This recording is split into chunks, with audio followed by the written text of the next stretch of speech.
Queridos amigos de Refugio Zabala, estamos otro jueves más con vosotros, familias. Ya sabéis que tenéis aquí pues un refugio para estos tiempos convulsos y que podéis contar con nosotros y sobre todo con nuestros invitados. Esta noche tenemos un invitado muy especial para ayudarnos a acercarnos más a Dios, para abrirnos los ojos del alma, que muchas veces los tenemos cerrados o entreabiertos. Tenemos con nosotros, amigos, esta noche a don Andrés, párroco de Nuestra Señora de la Asunción, en Meco, y capellán del Colegio Chesterton. Muy buenas noches. Buenas noches, Chema. Buenas noches. Bueno, pues es un placer tenerle aquí con nosotros para hablar de Dios, que es el único protagonista, al fin y al cabo, ¿no? Eso es, eso es. Pues lo que me quieras preguntar, yo te voy a responder. Bueno, esto no es una entrevista, es una conversación, pero voy a hacerle una pregunta para iniciar esta conversación. ¿Usted por qué se ordenó sacerdote? Qué difícil es responder, porque se siente algo. En mi familia éramos muy cristianos todos. Mis padres rezaban el rosario, la Santa Misa diaria, y yo era la oveja negra. Y con 14 años era el único que no iba a misa. Y siempre los engañaba. Y un día di más detalles de los que tenía que dar. Gracias a Dios di más detalles. Dije el lugar donde había estado y a qué hora había ido a misa. Y mi hermana, la mayor, me dice: anda, Andrés, fíjate que he estado yo en esa parroquia, San Diego, a esas horas éramos muy pocos y tú no estabas. Y me pillaron en la mentira. Y en las vacaciones de la Semana Santa, mi hermana me pidió si quería acompañarlos a ella y a un grupito de jóvenes. Ella era de la Legión de María, todos esos jóvenes eran de la Legión, a unos ejercicios espirituales. Y dije que sí, tenía que enmendar mis mentiras. Pero me aburrí, no me enteré de nada, no comprendí nada. Pero el último día pusieron una película de las misiones. Prodein, el trabajo que estaban realizando en Perú, en la Sierra Andina, en la zona del Cusco. Y aquello me impresionó. Ver cómo eran aquellas aldeas sin el trabajo de los misioneros y cómo habían sido transformadas después de estar los misioneros. Y aquello me llegó al corazón. ¿Qué joven no quiere ayudar a sus semejantes? Terminan los ejercicios. A los 2 días me dice mi hermana: oye, ¿me acompañas a Madrid? Nosotros somos de Alcalá de Henares. ¿Me acompañas a Madrid, que voy a hablar con el padre que ha dado los ejercicios? Y la acompañé. Y ella estuvo hablando. Y cuando salieron de la entrevista, el padre, Rodrigo Molina, se me acerca y me dice: hijito, ¿tú también has estado en los ejercicios? Digo, sí. ¿Qué es lo que más le ha gustado? Digo, la película. ¿Le gustaría ser misionero? Digo, sí. Dice, ¿pero como sacerdote o como seglar? Y yo no supe qué era seglar, pero sí sabía lo que era un sacerdote.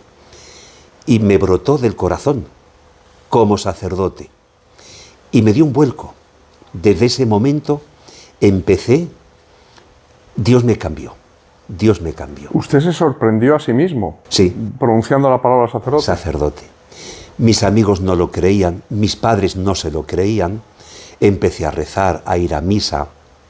Me puso un plan de vida espiritual, de lectura, de meditación, de frecuencia de sacramentos.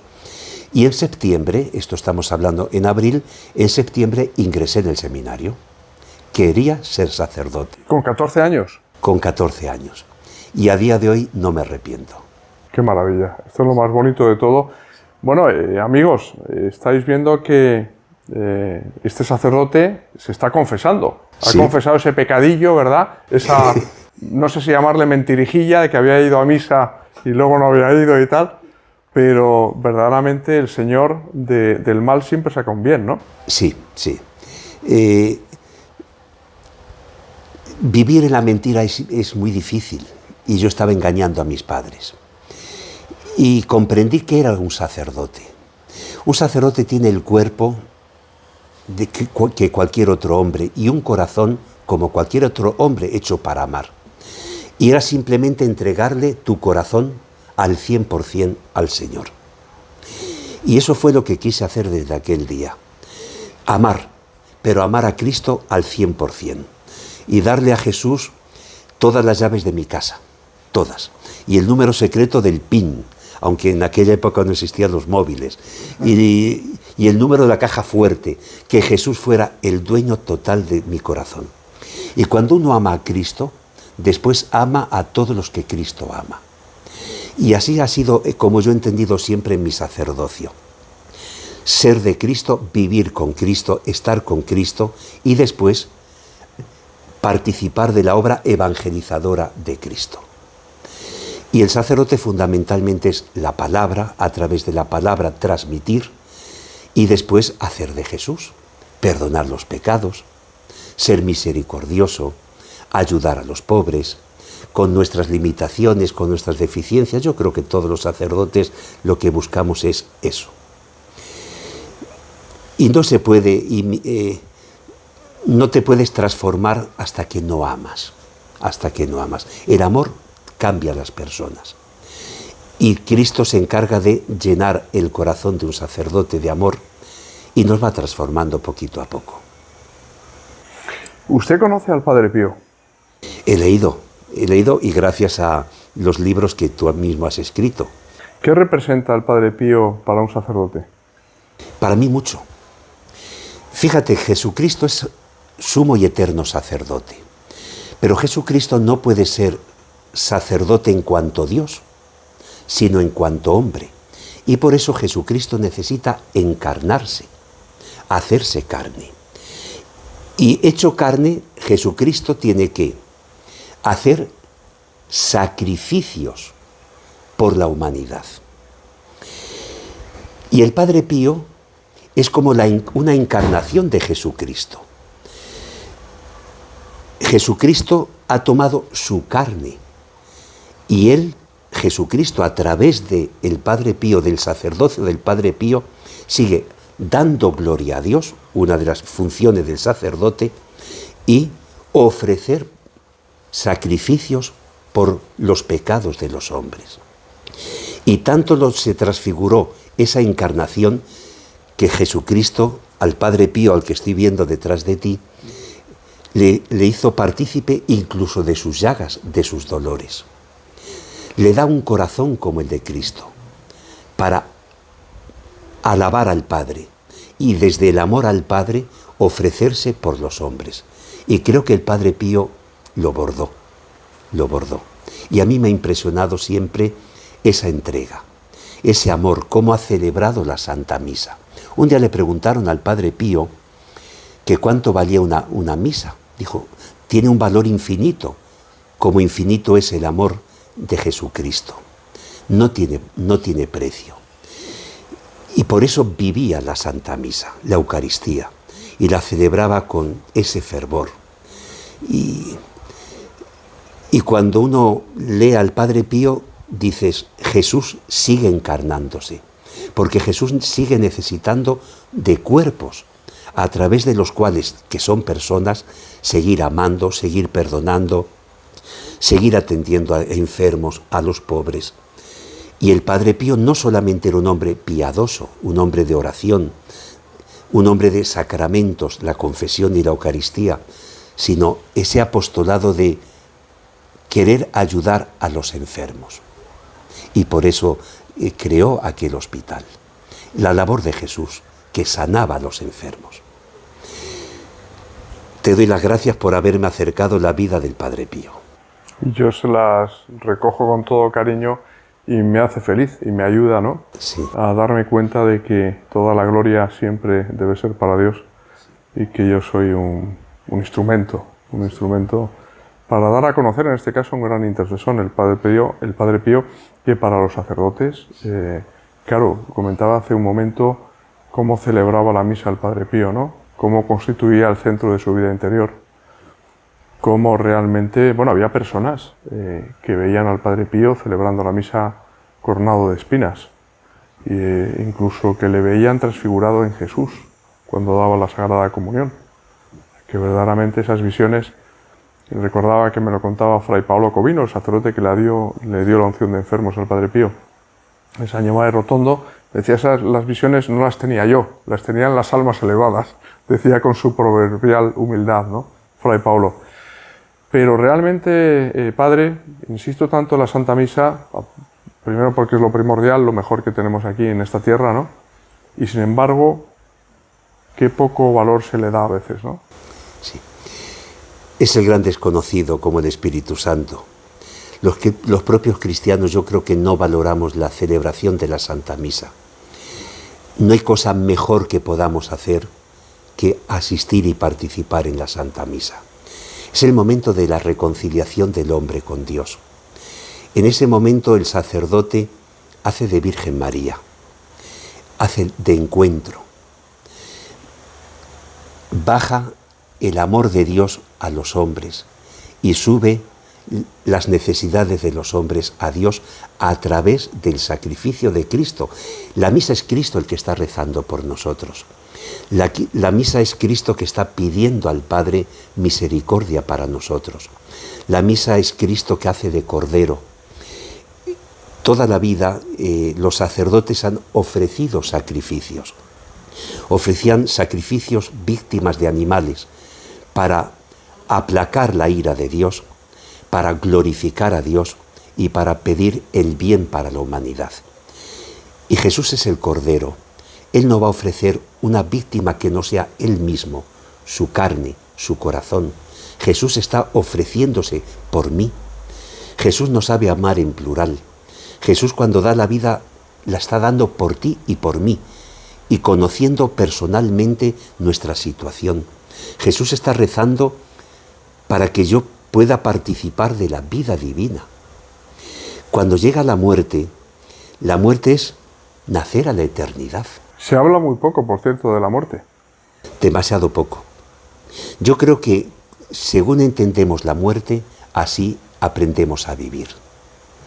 Cuando nos damos cuenta que la vida acaba, que la vida tiene un principio y tiene un fin, pero cuando llegamos al final, a la meta, en la meta están los brazos del Padre, que va a acoger a su Hijo, a sus hijos, a nosotros, para hacernos participar herederos de su gloria.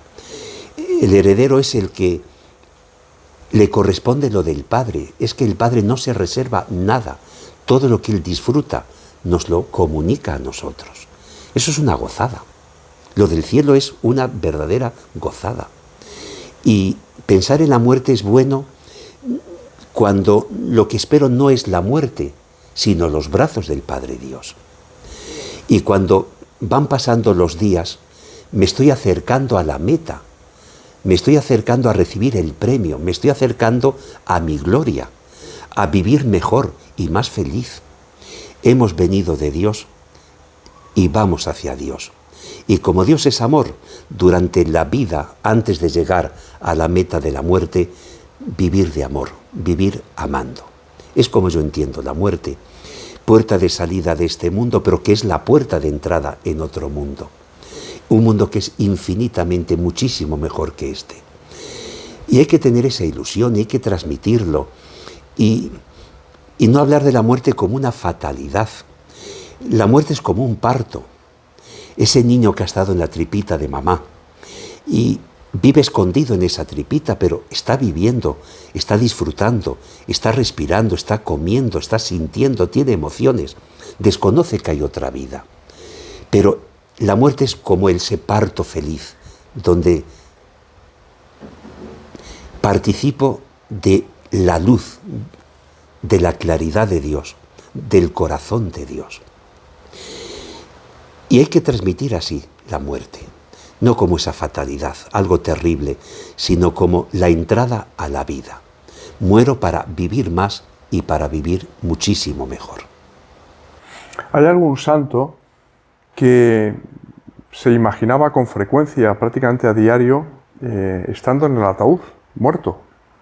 Porque eso le ayudaba, por una parte, a recordar que en polvo eres y en polvo te has de convertir, y al mismo tiempo te producía una humildad, ¿no?, de sentir que no eres nada sin Dios, no eres nada, Y eso le alimentaba, ¿no? Y al mismo tiempo pues le inducía a pensar en que la muerte no era en realidad el final, sino el principio, ¿no? De la vida eterna, a la que usted hacía ilusión, ¿no? Sí. Y sin embargo, cuando planteas en una conversación, una tertulia, el tema de la muerte, pues la gente te dice que no seas macabro, ¿no? O que háblame de otra cosa. Y no digamos ya cuando se te ocurre hablar del demonio, que es un dogma de fe que, como usted sabe mejor que yo, está en los Santos Evangelios. El demonio existe, ¿no, padre? Existe. Existe porque lo ha dicho Jesús. Nos lo ha dicho Jesucristo. Y yo creo que el corazón del hombre se lo están disputando, por una parte, el conquistarlo, el amor de Dios, Jesucristo, pero también lo quiere conquistar el demonio.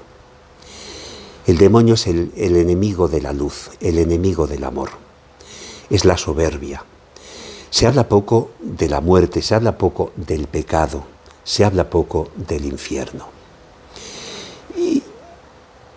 Y para mí es una desgracia el no hacerlo, porque es privar al hombre del conocer una gran verdad, que Dios existe y que existe el demonio, que existe la posibilidad de condenarme, estar toda una eternidad alejado de Dios, alejado del bien, alejado de la luz, alejado de la gloria.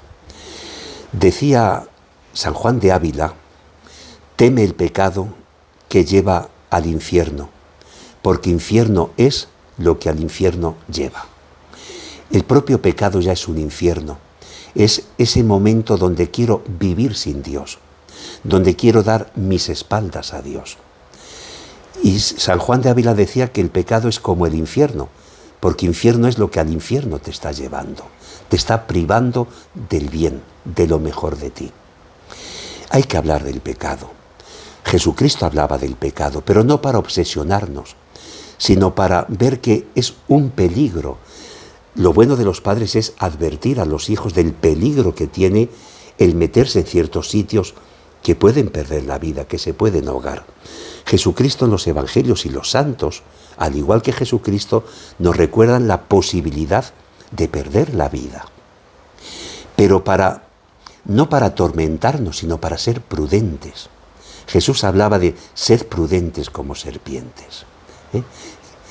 La prudencia de qué debo hacer y qué no debo hacer. Hoy se ha relativizado todo. Hoy no existe el mal para el mundo. El peor enemigo de las tinieblas es la luz, porque la luz precisamente lo que descubre es la oscuridad, las manchas. Por eso se ataca tanto a la Iglesia. La Iglesia vive para una misión. La misión es la propia de Jesucristo, la propia de los Evangelios. La Iglesia no tiene una misión propia, es la misión encomendada por Jesucristo. Id al mundo entero y predicad el Evangelio. Cuando nosotros predicamos, cuando nosotros tenemos una comunidad, no es mi comunidad, es la comunidad de Jesucristo. Cualquier oveja, cualquier corazón, cualquier persona es de Jesucristo. Yo debo cuidarla como lo trataría Jesucristo a esa alma, a esa persona. Jesucristo sería misericordioso, yo también. Jesucristo le perdonaría, yo también. Jesucristo la escucharía, yo también. La acompañaría, yo también. Muchas veces cometemos el pecado del egoísmo de mi parroquia, mi iglesia, mi comunidad. No, son de Jesucristo. Y eso los santos lo tienen muy claro. Tratan a las personas, corrigen a las personas como lo hacía Jesucristo. Jesucristo no se centra en el pecado, sino en la misericordia, pero habla del pecado, habla del pecado. Cuando perdona a aquella mujer que le iban a apedrear: mujer, yo tampoco te condeno, pero no peques más, pero no peques más. Luego, el pecado debe ser malo, muy malo, cuando se requiere hasta la última gota de sangre de Jesucristo para lavar la ofensa del pecado. Jesucristo muere para perdonar los pecados de los hombres, los pecados del mundo. Luego debe ser algo terrible cuando el propio Dios tiene que sacrificarse por el pecado. Y si pecamos, Padre, para eso está la confesión. El sacramento de la confesión es el sacramento del amor, decía Juan Pablo II. Siempre conocemos el sacramento del amor a la Eucaristía. Juan Pablo II decía el santo que no hay mejor momento de amor que acudir a la persona que has ofendido y decirle: te quiero tanto que quiero que me perdones. Perdóname, perdona mis ofensas, dame tu abrazo de padre. Esa es la confesión, verla con esa esperanza, sin miedo. Cuando yo me confieso ante un sacerdote, mis pecados se los estoy dando a Jesucristo. Eso es importante que quede claro. Sí, los sacerdotes son como unos signos. Los signos son aquellas cosas que cuando tú las ves te llevan al conocimiento de otra cosa que tú no puedes ver. Un signo, por ejemplo, tú no puedes ver mi estado de ánimo, pero tengo que hacer un signo para que lo descubras. Y hago una sonrisa de oreja a oreja. Inmediatamente dices: este hombre está feliz, este hombre está contento. Viendo una cosa, descubres otra. Cuando vamos al confesionario y voy ante un sacerdote, el sacerdote es un signo. A través de él tengo que descubrir a Jesucristo, que es el que me va a perdonar. Yo te perdono. Solamente puede perdonar los pecados Cristo. Y es Cristo el que está usando esa encarnación de la que hablé antes, esa carne, esos brazos, esa mirada, esas palabras para decir: te amo tanto que te perdono. No habría que tener miedo a la confesión. Tenemos que confesarnos, y con más frecuencia. Y sobre todo antes de comulgar, si uno no está en gracia de Dios. Sí. Yo creo que hoy hay muchos cristianos que no tienen conciencia del pecado. Creo que el demonio, su gran obra es quitar la conciencia del pecado. Lo decía el Papa Juan Pablo II. Y confesamos en pecado, y en pecado mortal. Porque no veo el Confesamos, mal. comulgamos, quiere decir. Comulgamos en pecado mortal.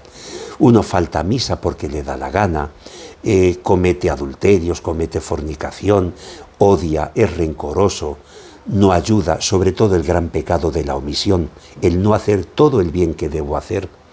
Y no puedo recibir. ¿Cuántas veces los papás habéis dicho a vuestros hijos: no te sientes a la mesa a comer sin lavarte las manos? No podemos tomar los alimentos con las bacterias que podamos tener antes de que quitarlas. No puedo recibir al amor de los amores en el corazón si no está el corazón bien preparado. Por eso Judas en la misa, en la última cena, salió y era de noche. Es decir, cuando fue a traicionar a Jesús, lo traiciona porque tiene el corazón de noche, oscuro, negro, en pecado. Le falta la luz, le falta el amor, le falta... Yo creo que lo primero que hay que descubrir no es cuánto amo yo a Dios, sino cuánto me quiere Dios a mí. Y me quiere tanto que me quiere dar su vida, su cuerpo, para transformarme. Cuando tomamos alimentos, los alimentos se transforman en mí, me dan mi energía, me dan la musculatura. Cuando uno comulga, es para transformarse en Jesús. Uno sabe cuándo asiste bien a la Eucaristía, cuándo comulga bien y cuándo reza bien, según la vida que va a llevar después. Si llevo la misma vida de antes o peor, es porque comulgo mal, porque rezo mal. La comunión transforma. Si no soy cada vez más Jesús, es porque no estoy recibiendo bien, es porque creo que estoy recibiendo una cosa, un cachito de pan, como recibiría un chupachús. Es una persona, la persona mejor, la más amable, la más bondadosa, que es infinita en sí, que es Dios hecho carne. Padre, ¿qué es peor? ¿Un católico tibio o una persona que está alejada de Dios porque no ha tenido a veces oportunidad incluso de llegar a conocerle? Hace mucho más daño el escándalo un cristiano tibio, un católico tibio. Hace más daño. Hace más daño porque escandaliza que una persona que va a procesiones, que de cuando en cuando va a misa, que ha recibido sacramentos, sea una persona mala. Sea una persona mala. Una persona que no cumple con sus obligaciones civiles, que no cumple como miembro de la Iglesia, que no ayuda, que es rencorosa, que ha dividido su familia, que no se quiere hablar con unos, que no se quiere hablar con otros, que se cree superior a los demás. Ese pecado de escándalo es terrible, es terrible. El que no cree, pobrecito, no cree, pero nosotros tenemos que seguir las huellas. Nuestro líder es como que ha terminado el Tour de Francia. Vamos siguiendo la rueda de nuestro líder, vamos tras su rueda. Jesús ha marcado, es nuestro GPS, nos ha marcado el camino. Y si se comulga bien, si se reza bien, si se confiesa bien, el GPS lo llevamos en nosotros y vamos siguiendo la ruta, los caminos, los pasos que nos ha marcado el Señor. Él es el que sube la cumbre y ve qué es lo seguro y qué es lo inseguro. Tan solo tenemos que pisar en sus pisadas. Si los católicos fuéramos consecuentes con nuestra fe, transformaríamos el mundo. Sí. Solamente puede transformar el mundo alguien que está transformado. No puedo encender una vela si no, mi vela está apagada, mi corazón está apagado. La Madre Teresa de Calcuta, santa, decía que si un corazón de un cristiano, de un católico, no arde de amor, la gente que está a nuestro alrededor pasará frío. Este es el gran problema, que amamos poco. Tenemos esclerosis del corazón. Es la peor enfermedad. Hay crisis económicas, hay crisis familiares, pero la peor crisis es la del amor, la falta de amor. Gandhi decía, él había conocido a los cristianos, pero en Inglaterra, fue allí a estudiar Derecho, y conoció y lo echaron de un vagón de primera clase que se pudo comprar el billete, el pasaje, porque tenía económicamente, podía hacerlo.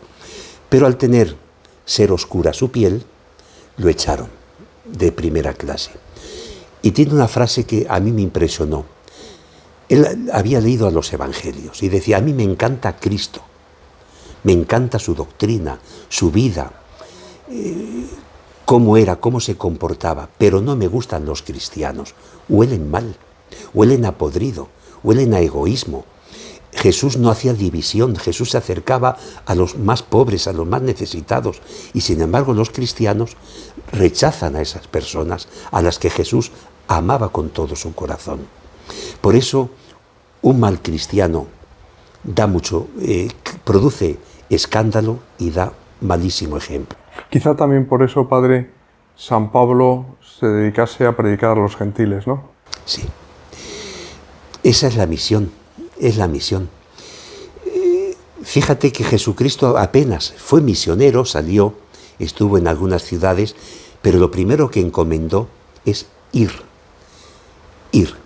Y una persona que no conoció a Cristo y tiene ese encuentro con Cristo, nos da mil vueltas. Estas conversiones que son impresionantes.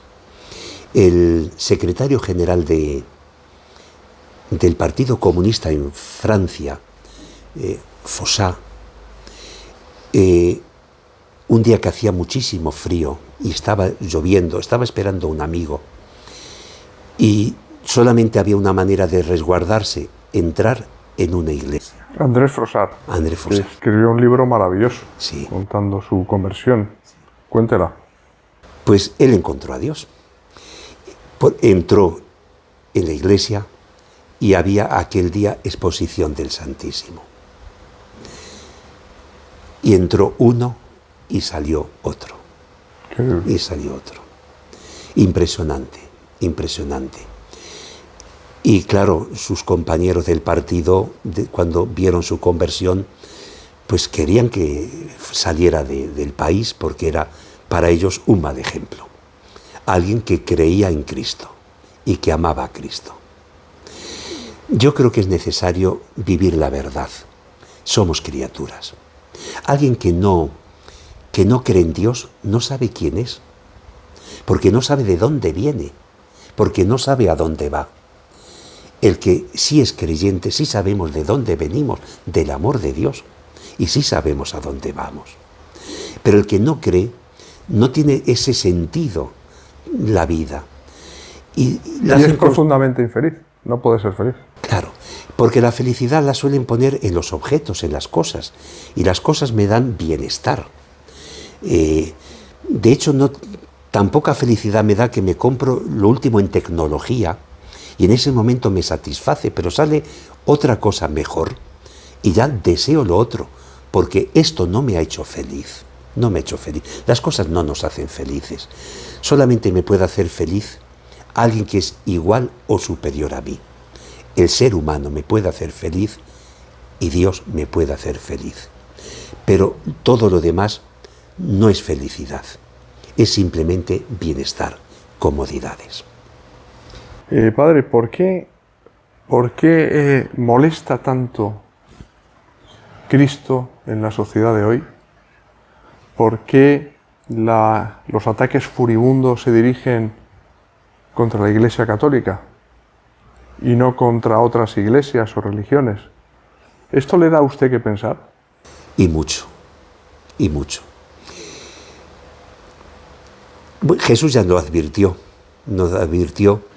a los seguidores suyos que nos iban a perseguir. Y nos persiguen porque en el fondo saben que somos buenos, que no devolvemos mal por mal, que somos pacíficos. Otras religiones, malentendidas porque el Islam es buenísimo para un hombre de buena fe, pero para los malos del Islam no se meten jamás. No les llaman que son machistas, no les dicen que tratan mal a estos, que tratan mal a los otros, que condenan, que no condenan, y condenan a muerte a los homosexuales. Con esos no se meterán jamás, porque son luego unos cobardes, porque no defienden la verdad, atacan simplemente a la Iglesia, porque el Islam prácticamente defiende estas mismas cosas que el catolicismo. Pero contra ellos nunca dirán nada, por miedo, porque al final son unos miedosos. A Jesucristo también lo atacaron por decir la verdad, De hecho, a Jesucristo no le acusan de mujeriego, a Jesucristo no le acusan de borracho, aunque hay momentos que lo comparan con Juan Bautista y dicen, Juan Bautista no se daba los banquetes que te das tú, que vas a comer a casa de fariseos y de publicanos. Pero Jesús nunca busca la fiesta por la fiesta, busca personas que están en esa fiesta para salvarlas. Jesús está en todas partes. Donde haya, ¿quién tiene necesidad de un médico? El que está enfermo. Ahí estaba Jesús. Y ahí es donde debe estar también la Iglesia. La Iglesia no tiene, que lo dije al principio, una voz propia, una misión propia. Tiene la misión de Jesucristo. Y Jesucristo es severo con el pecado. Jesucristo condena el pecado. Jesucristo es Dios de vida, no de muerte. Jesucristo, hay un libro que se titula Dios llora en la tierra. Dios está llorando en la tierra. Y la Virgen, fíjate, estaba al pie de la cruz. No hace nada, está acompañando, pero está para sostener, está para animar. La Virgen siempre está también en la Iglesia, al lado de tantas mujeres que sufren violencia, de tantas niñas que son obligadas a prostituirse, de tantos pobres por causa de nuestro egoísmo, por no querer repartir, por no querer compartir. Dios llora en la tierra, la Virgen llora en la tierra. Es terrible, porque ¿qué hace la Iglesia de malo? No hace nada de malo. Ayudar a los pobres, estar al lado del que sufre, enseñar, educar. La mayoría de los pilares en los que se sostiene la sociedad actual han nacido de la Iglesia. La música, el arte, cuánta importancia le ha dado la Iglesia, la salud, la sanidad, la educación. Ha habido santos con muchos carismas, pero siempre se han preocupado del hombre para restituirle la dignidad perdida, que el hombre sea consciente de lo que es amado por Dios. Cuando un santo mira al hombre, no se queda en la carne, se queda, Dios te ha hecho, Dios te ama, Dios te quiere, y simplemente tenemos que hacer lo mismo, cuidarlo, atenderlo, amarlo, promocionarlo, que es para lo que Dios nos ha puesto en la tierra, para ser felices. Y la Iglesia ha tocado siempre como un abanico, ha tocado todas las teclas a favor del hombre, para la dignidad del hombre, para el crecimiento del hombre. ¿Por qué es atacado? Bueno, ¿por qué mataron a Jesucristo? El odio que existe hacia el bien. Eso es el demonio, claro. El demonio. Porque es verdad. Estaba el padre Loring, que era un jesuita, decía que lo peor, buenísimo, hay un libro recomendable sobre todo para la juventud, para salvarte, para ellos y para ellas, que lo peor del demonio es que es verdad. Eso es lo peor del demonio, que es verdad. Aunque ahora se quiera decir, ¿no?, que es un símbolo o que no existe o no se quiere hablar de él, ¿no? No se quiere. Pero es verdad. Y ahí está la Bueno, ahí están los evangelios, ¿no? Cuando Jesús se distingue perfectamente cuando cura a un enfermo de cuando cura a un espíritu, ¿verdad?, inmundo, poseído por el maligno, ¿no? Jesucristo hizo muchos exorcismos. Es verdad que en los evangelios también muchos exorcismos podían ser simplemente enfermedades psíquicas, pero hay momentos donde sí es realmente cuando expulsa en Genesaret, expulsa unos demonios. El demoniado de Gerasa. De Gerasa, que los manda a unos cerdos y se tiran por un acantilado, todo un rebaño de cerdos. Y uno se puede echar las manos a la cabeza y decir, ¡qué barbaridad! Ha permitido Cristo que mueran tantos animalitos cayendo al precipicio. Pues peor es que una sola alma eterna se vaya al precipicio del infierno. Eso es lo que quiere transmitir Jesús en ese momento. Que damos mucha importancia al cuidado de lo que es temporal y descuidamos lo que no tiene ya tiempo, que es el alma hecha a la semejanza de Dios. Don Andrés, usted en su experiencia como capellán de un colegio, ¿cómo están los jóvenes? ¿Qué nos puede contar? Yo sufro mucho por la juventud. Sufro porque están sin brújula. Los medios de comunicación, lo que ellos ven, lo que ellos escuchan, los mensajes del rap, que tan amigos son, les impulsa mucho a la violencia, a la desunión. Pero hay jóvenes que son buenísimos. Simplemente es crearles la ilusión, tener una ilusión, una razón para luchar, una razón para vivir, una razón para amar. Y esa es la función de los colegios católicos.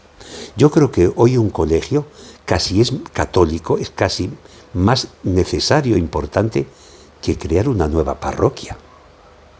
Porque estás más en contacto con la juventud, que después esa juventud no va a la parroquia. Y ahí les enseñas lo que es la vida, el quién soy, que tengo que ser feliz haciendo felices a los demás. Y eso la gente joven lo entiende, porque tiene un corazón altruista. Pero tienes que darle razones para vivir. Y es lo que intentamos hacer, y yo como capellán lo que intento inculcar. Muy bien, padre. Pues la verdad que ha sido una conversación en la que ha girado en torno el único protagonista, que es nuestro Señor Jesucristo, ¿no? La verdad que ha sido una gozada. Y a vosotros, amigos, seguro que este vídeo os hará reflexionar mucho, replantearos muchas cosas, la importancia de la frecuencia de los sacramentos, en fin, el ser conscientes de que muchas veces pues ofendemos a Dios, ¿no? Pero que tenemos que ir a pedirle perdón en el confesionario y luego comulgar por este orden, ¿no? No al revés.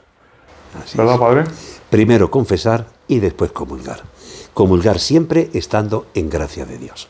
Así es, pues con este mensaje tan importante, parece que es una verdad de perogrullo, pero bueno, cuando el río suena, agua lleva, ¿no, Sí. Padre? Así que con esta frase de don Andrés, bueno, le damos nuestro agradecimiento más profundo, que Dios le bendiga siempre, Padre, para que siga haciendo mucho bien, especialmente, precisamente entre los jóvenes en ese colegio Chesterton de Meco, y que, bueno, a vosotros deciros, amigos, que os esperamos el próximo jueves a las 10:30 de la noche, donde sabéis que tenéis un refugio para encontraros con Dios. Que Él os bendiga siempre.